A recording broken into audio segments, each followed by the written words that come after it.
Welcome back to Free Founders, where we share actionable lessons from the world's best solopreneurs and small business owners. This is for aspiring entrepreneurs who want proven strategies to go from zero to first sale and onwards to scale and enjoy the freedom that comes along with it. If you're starving, need to run and get some food, then let me know. Right, so I'll read the intro and then we'll go straight into it. Got it. Saying that, I need to get some water.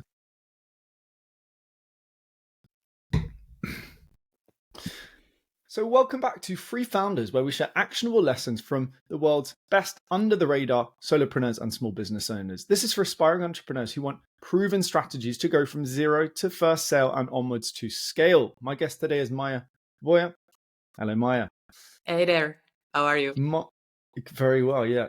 Maja is founder of Growth Lab, a globally recognized growth and go-to-market advisor, practitioner, and coach. She's also the author of best-selling book, Go-to-Market Strategist. She's also co-instructed the best-selling online course on growth hacking, used by 50K plus students and organizations like Tesla and IBM. She's the go-to-market lady, in my view.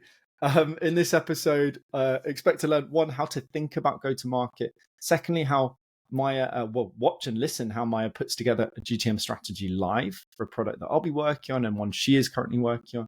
And thirdly, why all founders need to deeply understand GTM to succeed. Let's start up, just clear up definitions, right? I think when people think of go-to-market GTM, they think, oh, that's just like launching the product, right? So what does it really mean? Yeah, I'm so happy that you actually mentioned this, because in reality, what happens in company is that there is this cool tech team and they spend maybe like 14 months building a product, and then they meet the marketer and say, hey, we need 1,000 users. That's usually a recipe for disaster, and we all know the stats, right? So 95% of startups does not go through the chasm. It's just like a valley of death there. So the question that I'm tackling here is, how can we do much better? And my point of view is that go-to-market starts way before the launch, meaning that we actually can contribute to the selection of the target market. We can test willingness to pay even before it's launched. We can even get money to support the launch. How exciting is that? And nevertheless, it's always just like not making a marketing plan, but following the demand, right? So you need to do some research. You need to understand where your audience already is, because guess what? You have a very tiny budget and you will have to prioritize cheap channels or free channels. So yeah, this is where I think we sit in. And just like a mental note for all our dear listeners, GTM is more than launching a product and is more than marketing. We can help product, pricing, positioning and messaging, as well as the final distribution and getting the users what you actually want us to do. How did, just a question, coming from a product background, like how does that fit in? Right, because I always think of product as really that, ultimately the package, right? It's everything. It's the sales, it's the marketing, it's the positioning, the core decisions around what features to build. Like how do those things sit together? Or do you think it's really just a recognition that, well, for most people, product is it's the core feature set? Right? However they talk about it, that's really how it's practiced. The GTM is just about refining, focusing the whole package. Like how do those two interplay? Right. Let's envision it not in terms of roles, who does what, because guess what? Some of the best people in the GTM space are product managers or even technical founders, because they have grasped everything. Let's think about GTM as more of a job to be done, right? So I have this product. I need to secure that this product has the best fighting chance to survive. In order to do that, I will harvest these elements of the go-to-market strategy, which is a function of a product strategy sometimes, and should be like a consequences of overall business strategy that you have, but just acknowledging that it exists, that it is beyond marketing, is the point of view that I'm trying to make here. Whereas in reality, what often happens is in big companies, yes, GTM sits in marketing and sales, but get what? In small companies, you either have to do it as a founder yourself, so better know these elements, or second scenario, scenario, it doesn't really make sense to hire somebody just to do marketing and sales for stuff that you haven't figured it out yet, right? So you would still to do DIY at least a part of this journey. That's kind of where we are sitting when we are bootstrapping. Okay, interesting. And how? Let's talk about bootstrapping. Let's say small team, either solopreneur or let's say 3 founders. Why shouldn't they just fill in a lean canvas and then go, okay, great, we've identified target market, we have a revenue stream, we have some idea about like channels we could target. You look Damn, like there's good. like anger there. Damn, Why? you're good. But Yeah. why GTM versus just filling in lean canvas? Obviously, and acting upon the lean canvas, right? We can fill any Fair. framework in. I mean, it's a fair point, right? And just like 2 days ago, I was on a call with an AI founder, bootstrap founder from Lithuania, and he kept on referring to GTM as what we will later on explain is a GTM motion or a bunch of channels, marketing and sales channels, if you prefer to refer to them like this. And the whole notion was that he did not acknowledge that this type of skills come in before he has this decision to be made. How can he get, like in his words, how to get users into my product, right? And if we are doing it without respecting discovery principles, without just like communicating with PM, if there is a PM or a founder about the overall strategy and work that they have been doing previously, we can really, really, really choose the wrong channels and doom our product to fail. How does this happen? So usually as technical people, we have a little bit aversion towards high touch thingies, right? And instead of going on the sales calls and doing interviews, we would prefer to just like spend $200 on Google Ads and hope that somebody will buy from our website. The other thing is very true. So we as customers have certain channel specifics. And my bias when it comes to advertising is, hey, I never bought anything from an ad. I'm not stupid.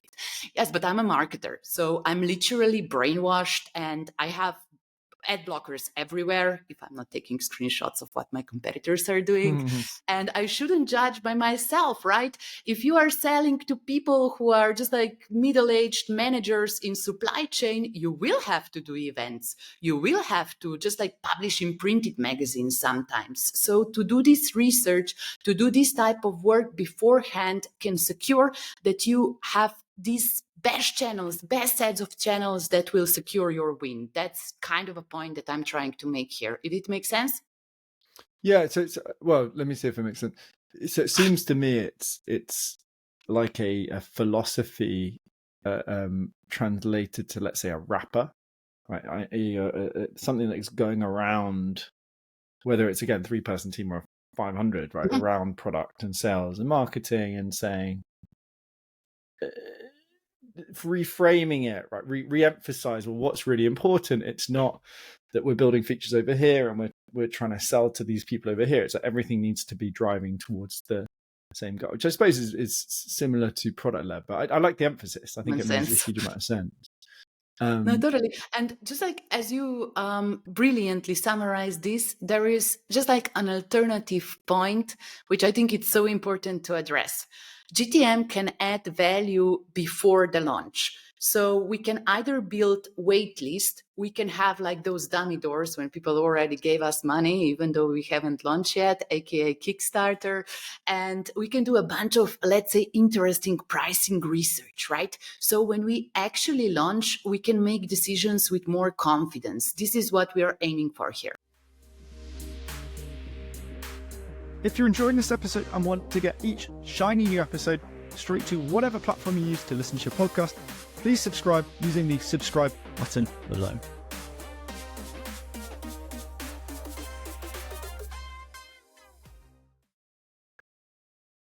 Okay. Yeah.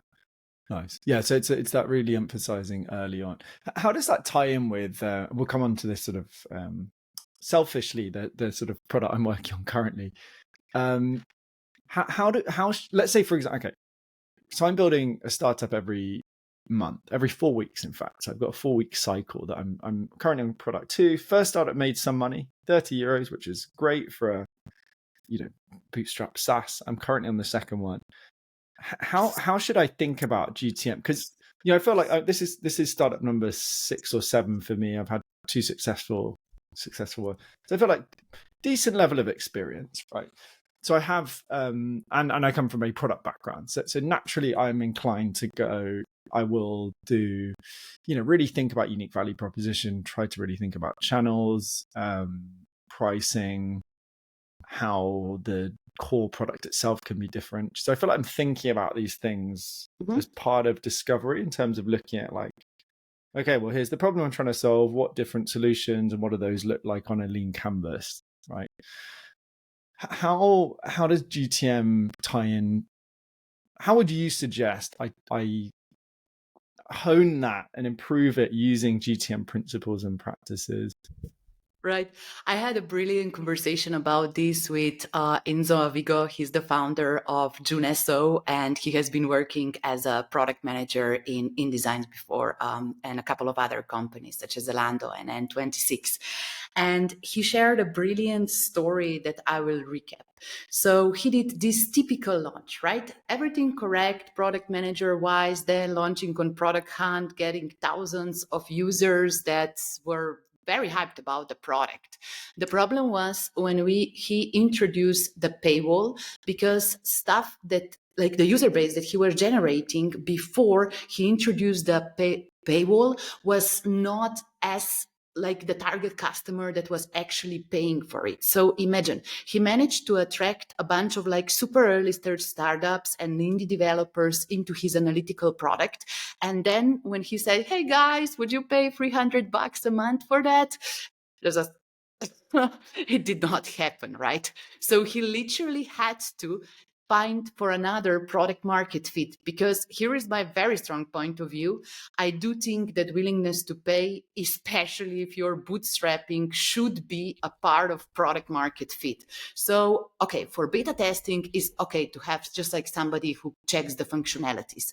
But where I see a lot of product people struggling is attracting the wrong type of people into the product, listening to them, following their advice, only to discover later on that it's not converting. And there is a handful of people who are there, right? So testing willingness to pay as soon as possible, and just like making sure that we differentiate between the user and the customer, and that we envision just like what the business model are we trying to do. Because I always have this joke, like how to make 10K a month, right? And I say that there are 2 principles. In fact, there are more, but you can have like 2 people who will pay you 5K, or you can have 100 people that will pay you $100, right? And that is a very important decision for targeting. Who do you want to attract? Your entire marketing, communication, positioning, everything evolves around this, right? So if you have to attract like 2, not corpo, but let's say a larger companies into your product, then you will be doing a little bit more of a traditional marketing. But if you decided that you will be, let's say, product led, you will need volumes. Critical questions: can you create volumes? I mean, it's a really difficult job to be done, especially with emerging competition from all around the space. So these are the nuances that we should be thinking. And I have heard a lot of horror stories, just like users loving the product, but not willing able to play it. And I'm thinking about this so intensely because I'm launching next week. So with a friend, we developed just like this post rewriter. It's something AI thingy that was trained on 60,000 LinkedIn viral posts, and it helps you write better LinkedIn content. I personally use it for, let's say, 4 months. So we are launching on Thursday, right? And we have this model that the product is going to be open, right? And we know that we will get 1,000 registrations because I have an audience base already done. This will not be a problem. What we are radically concerned about is who will retain. So who is going to continue to use this product? And second, who will actually pay for it. So in addition to the typical like product-led motion that we are tackling right now, so promoting our free version on social media and hoping that people are going to like it, and then like branding these posts a little bit with our brand so that we attract more free users with our content which was already generated, we are already thinking about the sales-led approach as well, right? Because then we were thinking who gets the most value out of this type of service. And these are agencies. These are professional content creators and marketers in bigger companies. Also, their willingness to pay is going to be so much higher because they will literally get so much more value out of this. And when I was thinking about how would I solve this problem in my own business, so the content creation problem, I immediately went into the competitive alternatives, right? So what I can do, I can buy Taplio. Taplio is maybe like $70 or $40 a month, and everybody's using it. And I will sound vanilla a little bit because there are too many people using it. Then I can build my own shit with ChatGPT, but it will take me forever to be trained as good as this type of tool. Or I can hire a ghostwriter. I can literally hire a person. And this is like the type of logic that we were using for making pricing decisions, plus then who gets the most value out of this product. And usually, I'm not saying like you should be solving problems for rich people, but if you're bootstrapping and are very stretched on resources, my strong belief is that it takes as much effort in terms of sales to sell somebody a product that costs like $100 a month than $10 a month, right? So just like think about this from the business model perspective as well, because what is mission critical if you're bootstrapping and putting your own money into the business is to see ROI, like some sort of indication of the profits within the time period that you have, like at least a signal of it, which is usually from 2 to 6 months in our cases. I just want to load to unpack there. I think a few really Sorry. key points. Yeah, I was on a No, rant it's great. You're on a I've roll. been thinking about a lot. You're on a roll. No, it's great. I was just taking notes. I think a couple of things you mentioned that are super valuable that I've noticed as well. Yeah, first one, separation of user versus customer. I think people don't make this mistake that I see of, say, for example, you go, okay, my ideal customer persona, it's a product manager, right? They might even be more specific and say, it's a junior product manager. Great. Okay. Pretty specific. But then as you say, they might go, they get all these junior product managers on, and actually within that, there's only a 10% that are willing to pay because the problem's really acute for them, or I don't know, they're stuck in a particularly corporate, like dry environment. And then rather than just going, okay, great, well, let's cut the rest and just really focus on them, they go, well, we're helping junior product managers still. So why would we need to be so specific? So are you not going specific enough? And the way to do that is if you have a product that's out there and it does have some customers, it's just following the customers and not the users. I think that's such an important point because, you see all these companies go off growing user figures, but never able to hit revenue. The second one, I don't know if you've heard this term of dog fooding, something I'm thinking about a lot, i.e. using if you're not willing to use your product, probably no one else is going to do it, right? With all, your sunk cost bias and the extra, like the love of the creation, right? When it's yourself, someone else is not going to have that motivation. So something I've thought about a lot, and I'm actually testing, I think for the first... No, not true. This is the second startup where I'll be properly I am building something I really want to use. Nice. Because I looked at, for example, in this 12 startups journey, the last one I built was something called Smart Updates, where you can create automated product updates to share with stakeholders. And firstly, I worked for myself, but secondly, it was like I was like, yeah, it's sort of good, but is it good enough? No. So I'm not, got a couple of sales, but I didn't see a future with that unless I really went into some quite complex features. This one I'm doing startup idea, not generator, right? Because you can do that with ChatGPT, but a way to sort of organize, assess, and also generate some new ideas, but in a more nuanced way, like looking at current trends, etc. I'm finding that really interesting in terms of the journey, right? Because I think because you have quite a clear litmus test of like, okay, would I use it? Well, the evidence is there. If you're not using it, then it's not good enough. And then obviously the hard part is, well, it's how do you know that actually someone's going to be willing to pay for it, You even have if it is business model here. Yeah. Yeah. And then, so I think that's always something I think is worth thinking about if you are building something.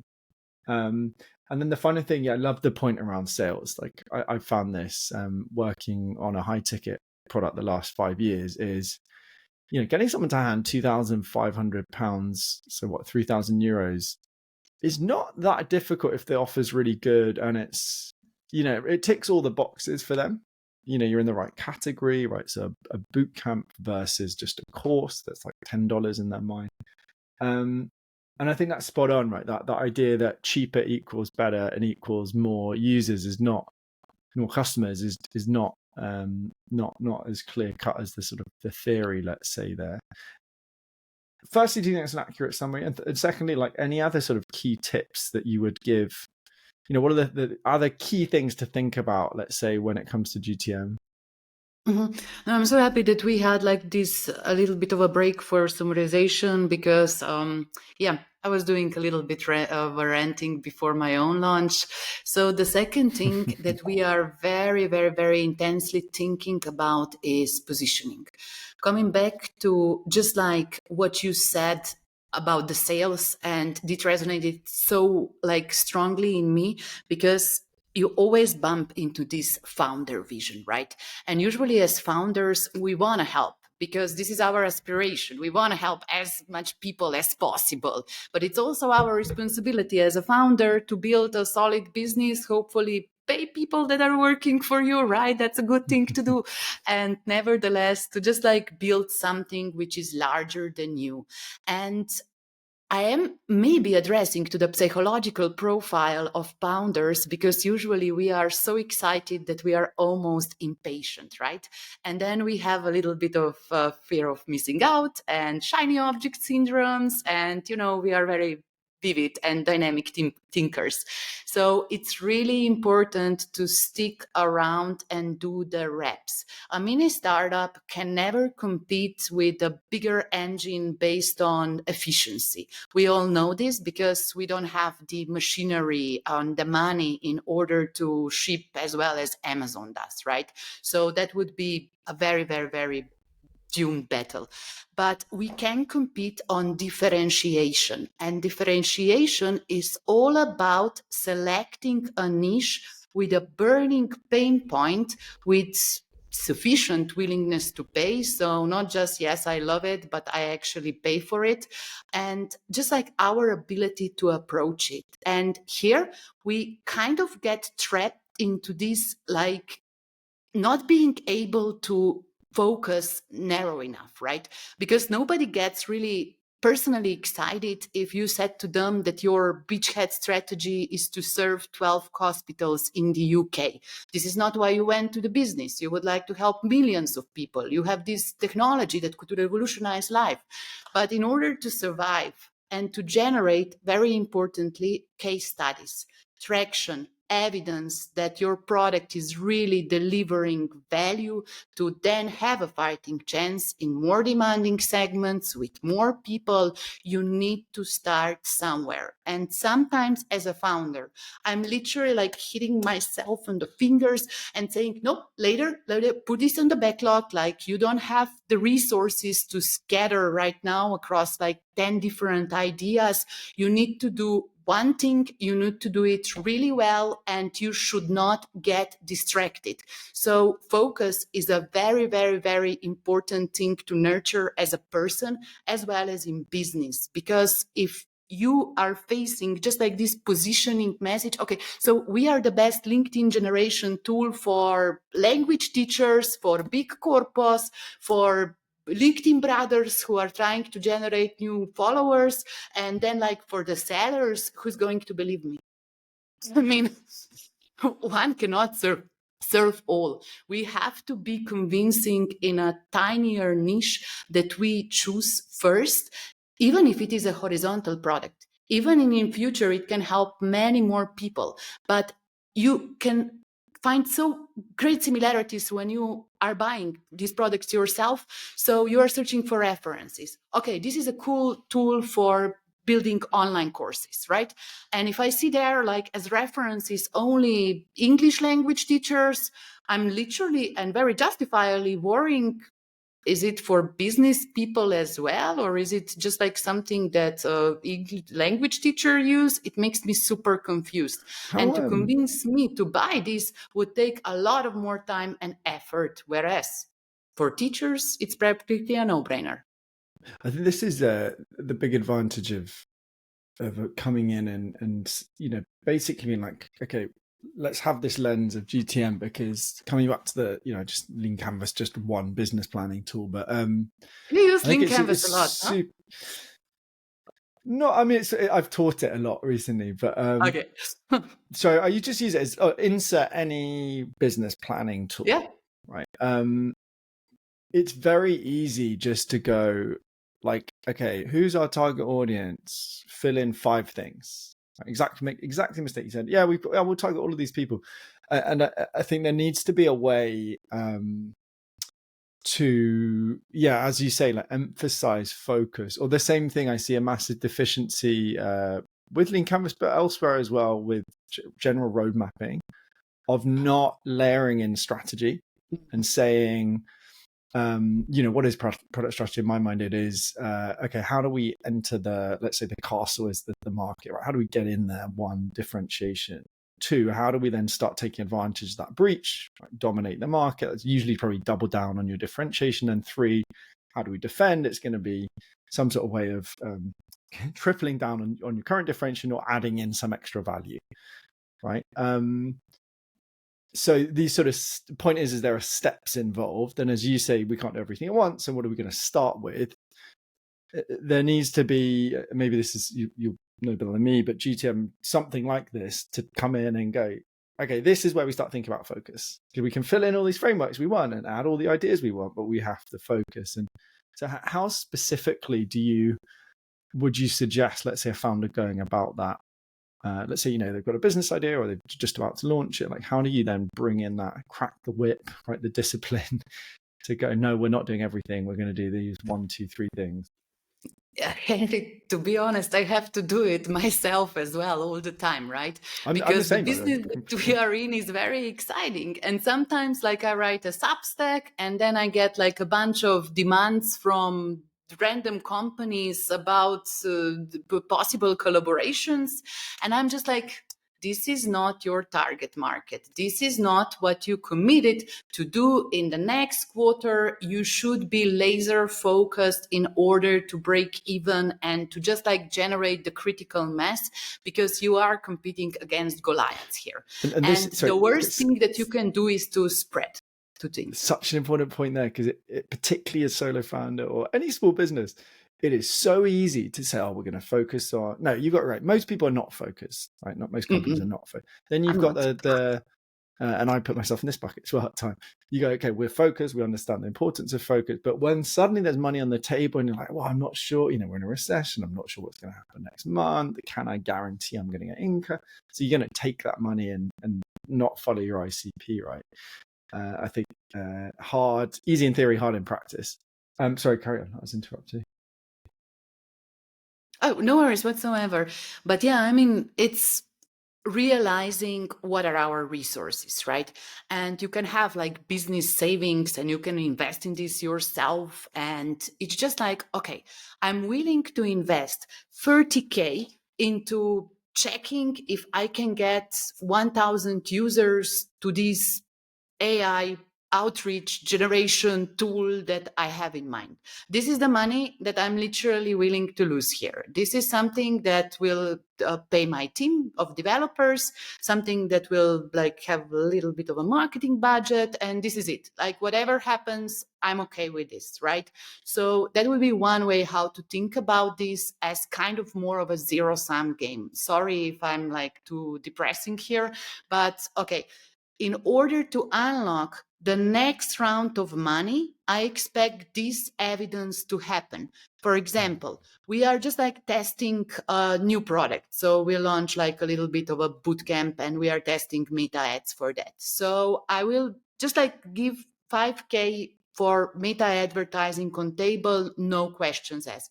But for that, I need to be ROI positive, meaning that if I invest 5,000 euros in, I would have to have 5,001 out of this, so that I at least get the signal that I'm not only burning money when it comes to that. And I'm willing to invest, let's say, 5K into that and 2 months for an advertiser to make them happen, plus design, plus copywriting, plus everything which is going on, right? So I made this commitment, this plan, how much, what are the resources that I need in order to execute that, and what does a success look like, right? What is the KPI that is going to signal to me whether this is a success or not?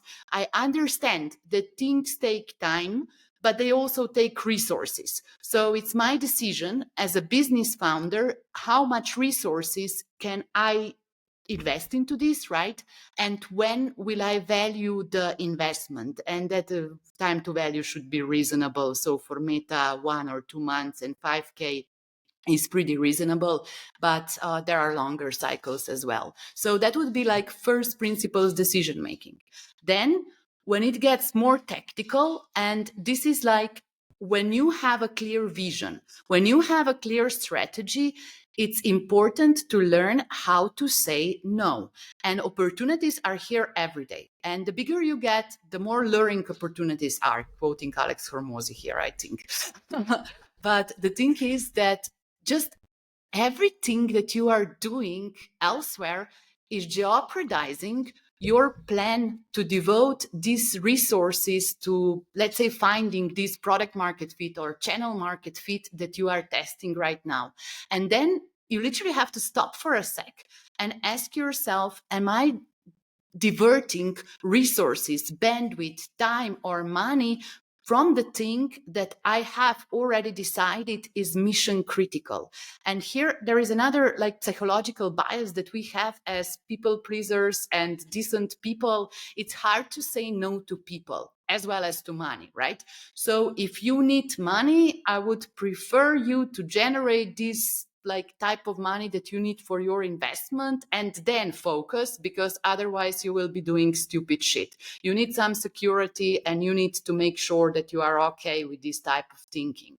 It's not like appropriate for everybody in every stages. And on the second layer, what always happens is just like say no to people. And how to say no to people politely is a huge issue, right? Because sometimes you have to say no to your friends, to colleagues before, from people that supported you in the beginning of the career. And that's bloody hard. But the more you do it, the better you get at this. And you can always say it politely, right?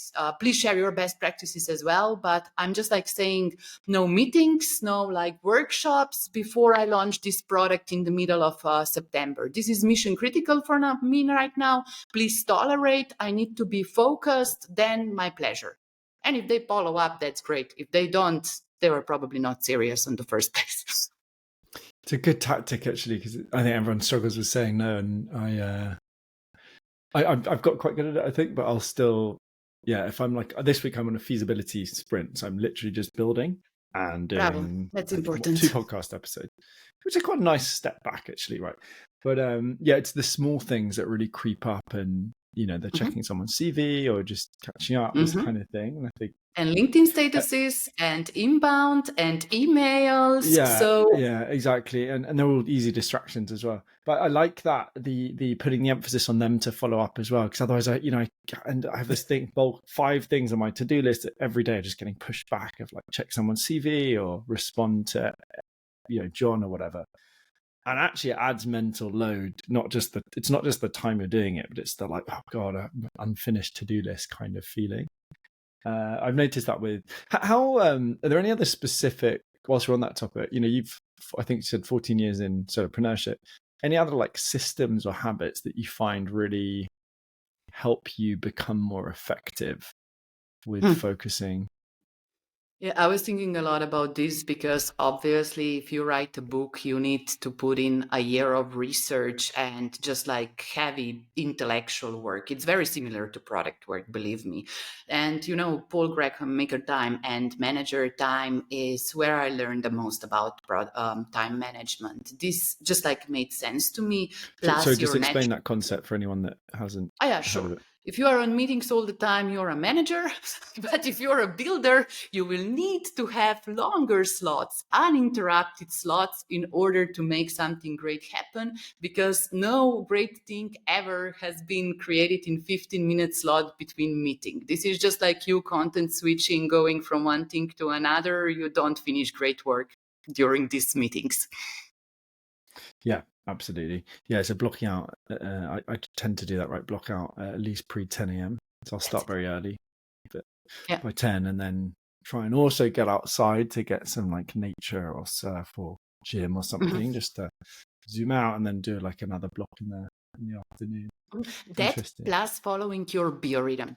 This is so important because I'm an early bird and like at 8 or 9 p.m. I'm dead. The only thing that I can do is watch Max or Netflix. This is it. This is my activities for the evening, right?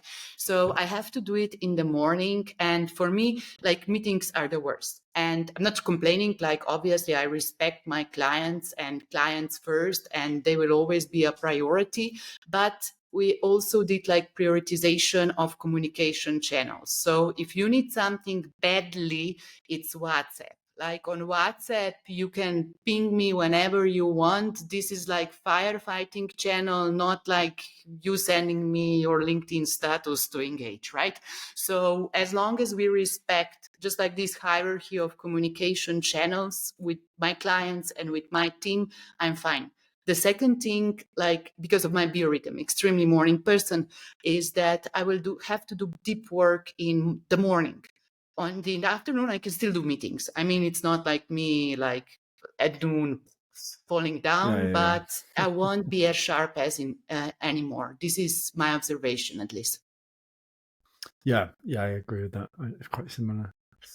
I want to come on to breaking down just a real world example. So yeah, I gave you a bit of context on what I'm doing. So I'm essentially building a 12 starts at 12 months. The current one is essentially a startup idea management tool, right? So for people building various businesses or trying to come up with lots of ideas for a business, it's a way to organize them, assess them objectively, and also to generate new ideas based on current trends. What do you think? Let's take this. I think it's a good constraint. So 4 weeks. Right? I do a 4-week cycle. I'm currently in week 2. What do you think are like the 3 biggest things that I should think about in this case, or the 3 that, for example, you're thinking about with the product you're currently working on? First principles first. Why did you even come up with this idea? What do you already know about the market? What inspired you? Yeah, good question. So what do I know about the market? First thing, this is an acute problem for aspiring entrepreneurs. Right? Why? Because they want to leave their job in most cases. They're fed up with it. 70% of people are dissatisfied with their jobs. So I felt, okay, there's a market there. Second, addressability. It's hard to find what aspiring founders, like who are they? But there are places they hang out. I've got many in my following on my newsletter, places like Product Hunt. Lots of people hang out. So I felt, okay, quite addressable. Third, dog fooding. So I felt, well, look, I actually read, this is the problem I'm facing right now. Like, this is the biggest problem I face in my work life. No, I'd say even total, actually. Everything pretty chill in personal life. So I said, okay, well, worst case scenario, I'm going to use this thing. If I make it good enough, I'm going to use it. Fourth, I felt that there was revenue potential, not as big as other opportunities, right? But I felt, if you did this well enough, there could be willingness to pay, maybe not for a core product, but for a premium version that I would aggressively push. Who would pay for it? Yeah, so this is a good question. I think it would be serial entrepreneurs, right? The ones who have are not just flirting with the idea of starting a business and haven't committed anything like money, time, effort, but they're the kind of people that are paying for premium versions of, I don't know, like Product Notion, Hunt for or example, Reddit right? to get specific trend. No, exactly. These, Mm-hmm. it's a $10 a month kind of category. So I felt there was something there. Sorry, other factors I've been thinking about. Our market potential. So baking in some word of mouth and virality by getting, let's say, similar to Product Hunt, right? I could list 10 ideas I have, share them with friends and get them voted on and commented upon. Could be interesting. So I felt there's something there. And it's B2C, so faster feedback loop in terms of, are people going to use it? Are people going to pay for it? So Okay. that's sort of How the are you general thinking. currently solving this problem? What are the competitive alternatives to your Yeah, software? great question. I love the phrasing, by the way, for anyone listening. People think of competitors, but it's alternatives, right? Alternative is I'm using Google Sheets. Mm-hmm. I have a template a system I've already set up with Google Sheets and Miro Okay. for organizing ideas. I'll use just my Remarkable notepad. Very nice. Very nice. Just to Good get that gadget. sort of free thinking. Yeah, great. I'll use ChatGPT to bounce Mm-hmm. around ideas, and that's it. Okay. So you already like have built this, let's say, Frankenstein version of the product. Did anybody apart from yourself use it so far? Yeah, I've developed that and coached 300 people on product through Prod MBA, my previous business. Okay. With Did they the self-onboard, core of that, or did they do it with you? there was a video tutorial Uh-huh. for it. Okay. How would you test this idea before spending a lot on development of the product? How would you test it? Yeah, and I think there's a caveat here. I'm doing 2-week build cycle. Okay, so Mm-hmm. just to be crystal clear, so Mm-hmm. I'm really trying to limit that. However, even 2 weeks is a waste of time, right? If there's no value. So And huge what could I opportunity do? cost. Huge opportunity Yeah, cost. for sure. Yeah, great point. Okay, so what I could package that into a bundle and try to sell it as, fixed cost, I don't know, $29, for example. Mm-hmm. Yeah, could do that. Nothing's stopping me doing that. Okay, Harry, I literally did this myself this June. So I have this like checklist, GTM checklist, right? And these are all the materials that I use for my launches, especially like early stage bootstrap launches, where I literally am sharing my Google Docs with everybody, right? And I didn't want to develop anything just yet. I just wanted to create like a spreadsheet plus a Notion database. So again, I was using the same logic as I always do. So I hired a Notion expert. I hired somebody who did like a landing page for me. And then I was launching it to my audience plus a couple of partnerships, and like I posted stuff on social media. I could promote it on Product Hunt as well, but this is how I was thinking about this, right? In order for me to get my permission to invest more into this product, I need to sell 20K of this bundle. And I'm happy to share the launch plan for this specific checklist. I have it like it's 20 pages with screenshots. How much money did we make with all the materials linked? So I just like had to determine, okay, if I cannot even capture like 10 or 20K from my own warmed up audience, then I won't be promoting this product further, right? This was the type of validation that I was searching for. So already paying, then like how many refunds were they out of 200, or I don't know how many sales, there were 2 refunds. So it's not that if people hated the product, that's good. And that validation makes me more confident that I can develop more assets towards this line. Then, for example, if I just like randomly decided that I need just like to create, let's say, a LinkedIn course, this is a project that I would have to deprioritize because I don't have the audience well nurtured, which is like my free database right now, right? And I'm producing a lot of content. So this wouldn't be a great fit for me. But back to your case, just like you literally have everything, I will send you my launch plan. You can link into the podcast and you just follow these steps, organic channels. Then what would help tremendously is to do a viral campaign beforehand, right? So how many people do you have on LinkedIn? 15,000 followers. That will work. Super.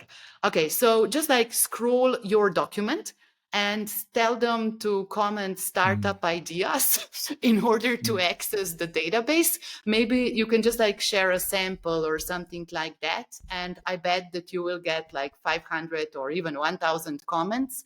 And these are just like people that you can first invite to do the beta or whatever you are building later on, but everything can be pre-testing. And this is like the type of the logic that I love to use for my launches, because I am in the business of killing whatever product is not going to be just like selling well, because otherwise I'm sunking in my own resources, right? And time has opportunity costs, and my people have opportunity costs, my freelancers that I'm working with. So my job to be done is to be successful, right? I have to be successful with my launches. So I have to validate if we're onto something here or not as soon as possible. Yeah, I love that. I think it's yeah, this is a great example. Like I teach a lean startup approach, but you inevitably you need an external voice at times. Yeah. And no, I think you're spot on. It's something I've slightly shied away from, because part of, I think this is maybe ego deflection, but I sort of was thinking about taking a sabbatical, and I was like, actually, I'll just get bored. So why don't I just build stuff and get back into building? Because it's, it's a useful skill. I like it's fun. building It's fun. well. Without putting pressure, but I think I do want to still follow good principles. And obviously it's better to build something that people are actually using and paying for, and that can become a great business down the line. Yeah, I'm going to go with that. I do LinkedIn mood boards as such product. Sorry for interrupting, but like I am saving all the time like LinkedIn posts. And then I just like create these beautiful mirror mood boards out of this to recognize patterns, what is like common.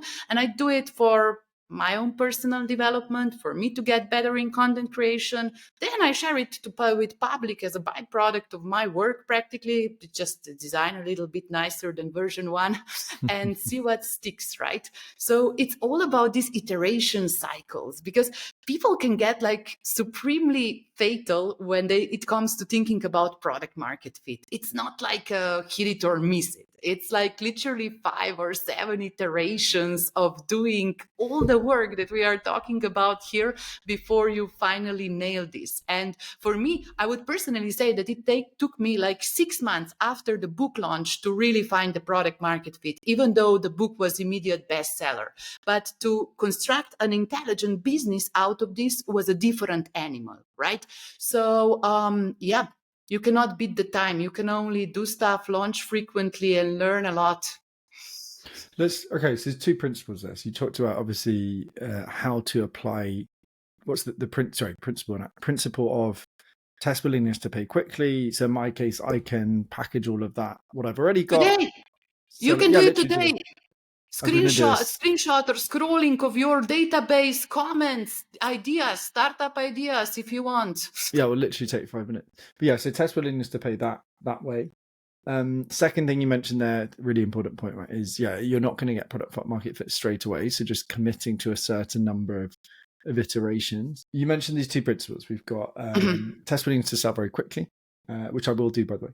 And second thing, expect to iterate, right, 5-7 times, for example. Any other key things that I should be thinking about, and how do those translate to actions I could take? Yeah, if you're a good seller, and I believe you are, because you have established business or something like that, I would love to test this tiny idea with corporate innovation centers or VCs or something like that, because those people have much higher willingness to pay as just like random people with ideas and serial entrepreneurs that you might know or don't know, but you could be way more targeted again, right? So then you just do normal sales or customer interviews. What do they need? What do they struggle with? Because where I see this product really popping would be, when people have these sort of workshops in larger companies. So, okay, we have a new energy drink. How can we market this? Now we created 200 ideas how we could potentially do something, and then nothing happens. Right? So a huge value prop could be to just generate better databases of ideas and either sold them as their alone product, right? So as a database of ideas for certain verticals, or as a process systems for type of companies with larger budgets available, so that you can help them not just generate the ideas but execute them. That's a real pain point in this type of case. So that would be a slight pivot, but not too much. Yeah, I love that. I think just testing basically the same core idea but positioned Yeah. to different target markets. Yeah, I love that particularly because I think people, when they think of pivoting, it's okay, we need to pivot entirely. That's obviously true sometimes, but I think most of the time it's probably just been maybe we're just a bit off in terms of target market or target market or positioning and messaging, which is the cheapest thing to change. Yeah, 100%. And particularly nowadays, put something to ChatGPT and say, can you edit our landing page so it's positioned to new target market? Ash, I have a lot of friends working as positioning experts. So. Oh, right, yeah. Yeah, it's very quick and easy. Yeah, I love that. I mean, this is something I thought about. Is there's a definite worry with revenue. I think this is by the way, a very interesting off topic. But so I launched a business called Break Free this year, where I coach individuals to launch their own business and get to revenue within 2 to 4 days. So I think 10 people this year, 5 got to revenue, coming from 0, right? Not even an idea at the beginning. But one very common theme came up, and I noticed this myself, is a lot of people are just unwilling they'll stick to the ideal of what they want. Mm-hmm. So they'll say, okay, I really want to start my own business, be my own boss, but I'm unwilling to do sales. I'm unwilling to build something in these specific industries. And I think that sort of unwillingness to diverge from vision can be a massive blocker that's not really talked about. Right. So in my case, I just want to do this cool B2C thing. It's on Product Hunt, right? It's a real indie hacker product. But if I went, if I wanted to actually build a real successful, profitable business here, then target the VCs, target corporate innovation. How do you navigate that with clients, or, in your own case, maybe if it's relevant? Okay, I have a very similar experience myself, because last year I was on a mission to help 200 freelancers get their first customer in 2 months. 2 months would be an ideal benchmark. And we got a bunch of people who literally applied to a program. I was doing it with my business partner team. And we kind of organized it the first version was a cohort, and we just had these live calls. And then we repurposed that and do a little bit of other things in order to create an online course. And we saw a drastic difference between Done With You, which was the cohort, the number of successful entrepreneurs, that was much higher. It was literally 80% success rate. Then when we published it as a DIY product, the success rate was much smaller, much lower. And I was trying to figure it out, what to do, and what is wrong with this? Is this the wrong mode of productization or whatever? Something is going on there. And then we realized that only, let's say, 20% of people even finished the course, because we were not there on the calls with them. And it was kind of a self-explanatory, right? If they didn't watch the videos, if they didn't get shit done, then I cannot expect them to have an additional client or something like that. And that was a huge question mark for me in terms of productization efforts. And to these days, I would rather have another cohort of people who commit to do something in a certain period of time. And we are practically literally repeating the existing case studies in our businesses, right? So you helped one person whom else can I help? How can I get 20 people such as this specific person and see if I can make a business out of this? So my core advice here is think smaller. Just like limit yourself as a tunnel vision. Okay, this is a problem. Can I solve this problem for one person? Okay, cool. Who else should be benefiting from this type of solution? And it's literally that type of thinking that encourages me to pursue, to just like be on the journey much longer, to not get tired of this development stage, because it's a frequent feedback loop and it is rewarding. And I know this is very frustrating to work on something for 3 months and then like still be motivated to really work. So the quicker and the more frequent you can create those type of feedback loops, the more motivated and happy most people are going to be. Completely agree with that. I think that's why also pushing to get revenue extremely quickly is that's it. Just a way to get, it's the only way to get that massive boost of momentum that will get you to carry on. Interesting to hear.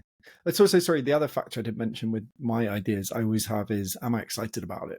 Because if not, I'm not going to stick with it. I did 4.5 years of product. I'm still doing in the background, but I would have hated that company if I targeted corporate. Could have made millions targeting corporate companies for product training, but I consciously said I just don't want to do it because I'm going to be working with people that are going to be not even want to be there. Their company sold them up. So it's much nicer working with self-motivated. And this is so important because you have to love your people. I mean, I was doing like a lot of corporate innovation and stuff like these trainings myself, and my, let's say, joy level, satisfaction level of me living and doing this type of work was much lower than if I work with earlier stages, right? So it's literally a lifestyle choice at one point. Yeah, I think just being clear about what you want to get out of a business, particularly. Maya, that's been super interesting. I was excited to talk to you as well. Super nice. I could go for another couple of hours, but I know how it goes. I know how it finishing goes. your long fast. But we slowly have to wrap it up because I am doggy sitting 3 dogs at the moment, and so far so good. But I don't know how long can I pursue. No. I was just going to wrap up with a final question, actually. Super. What one piece of advice, could be something we've covered already, one piece of advice would you give to an aspiring entrepreneur wanting to get started? Just get shit done. I mean, it sounds so stupid, but wanting is a frustration. And the only thing that will help you is action. That's the only cure. It's not learning. It's not taking like an additional online course. It's not reading another book. It's doing something that will get you started, right? And the first 5 customers will probably come from your phone book if you are as old as me I am. So just like it's not that difficult to get customers. Just commit to it.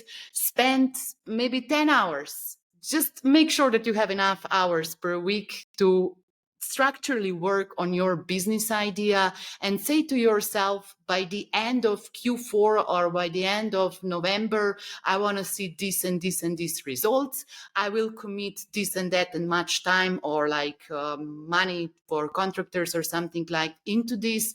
I want to see a conclusion in Q4. This is how you should be thinking about this, because this is the only way how to effectively scratch your itch. Yeah, I love it. Yeah, I completely get something out there. Test it. Just learn as you go is far more effective than reading and watching YouTube and listening to podcasts endlessly. We are both like talking against ourselves here. So I'm a book author and you're a podcaster. So great job, Maya. Don't listen to this. Go build something.